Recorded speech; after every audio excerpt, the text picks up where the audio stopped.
Good evening and thanks for joining us. We begin tonight with a sea change in the rights of First Nations people in this country. Many are still digesting yesterday's unprecedented Supreme Court ruling. It gave a BC First Nation title to the land they live on, the first time that's happened.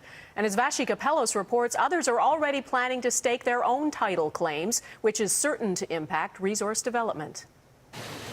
Tahltan First Nation has long opposed the building of a coal mine on land they consider their traditional territory in northern BC.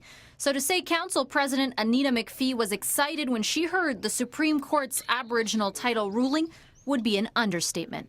Overjoyed because it was such a historical case. Tahltan First Nation is hundreds of kilometers north of the First Nation granted title in yesterday's Supreme Court decision. But immediately after the decision came down, they wasted no time in announcing they too would file a land title claim, aiming to use it to stop the coal mine from being built. Being armed with this case, we're prepared to go to court.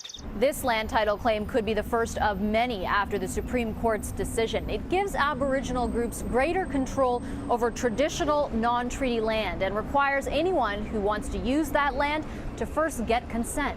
Business professor Ian Lee says the impact will be greatest in BC, especially for a project like the Northern Gateway Pipeline. This is the death knell for this pipeline. With this decision, I wouldn't be surprised if in the fall or winter before the next, the spring, fall of 2015 election, if the government walks away.